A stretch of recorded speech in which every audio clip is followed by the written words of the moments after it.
આગળ આપણે વાત કરીએ મહુવાની તો મહુવા શહેરમાં રહેતા સમીરભાઈ ચૌહાણ નામના ઈસમ જે હાલમાં મહુવા તાલુકામાં રહે છે અને અજાણ્યા બે ઈસમો દ્વારા જીવલેણ હુમલો કરવામાં આવ્યો હતો અને આપણે જણાવી દઈએ કે પોલીસે અજાણ્યા ઈસમ વિરુદ્ધ ગુનો નોંધ્યો છે અને સમગ્ર કાર્યવાહી હાથ ધરી છે અને સાથે સાથે ઈજાગ્રસ્તને સારવાર અર્થે હોસ્પિટલ ખસેડવામાં આવ્યા હતા। આપણે જણાવી દઈએ કે હમણાં હાલમાં ગાંધીબાગમાં એક બેઠેલા વ્યક્તિ ઉપર હુમલો કરવામાં આવ્યો હતો અને આ હુમલાને લઈને જે સમગ્ર કાર્યવાહી હાથ ધરવામાં આવી છે અને આ જે હુમલો હતો તે જીવલેણ હુમલો હતો અને બે ઈસમો જ્યારે અજાણ્યા બેઠા હતા ત્યારે એમના પર હુમલો કરવામાં આવ્યો છે અને બે ઈસમ વિરુદ્ધ ફરિયાદ દાખલ કરવામાં આવી છે અને પોલીસે સમગ્ર ઘટનાની ફરિયાદ દાખલ કરીને અને કાર્યવાહી હાથ ધરી છે।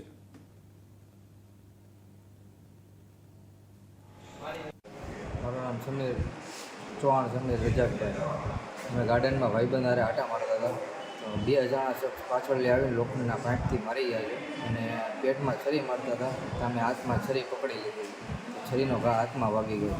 એ જો બે જણને હું ઓળખતો નથી, મારે એની હારે કાંઈ લેવા દેવા નથી, મને હુકમ મેળવી મને નથી ખબર। તને કોઈ ઓળખે છે કે નહીં, હું બેમાંથી એક તમારી હારે હતું કોઈ ઓળખે? હા, એક ભાઈબંધ ઓળખે છે એને। તમે કેટલા જણા હતા? અમે 4 જણ હતા। એમાંથી કોઈ ઓળખે છે? હા, એમાંથી એક ભાઈબંધ છે ને એ ઓળખે છે।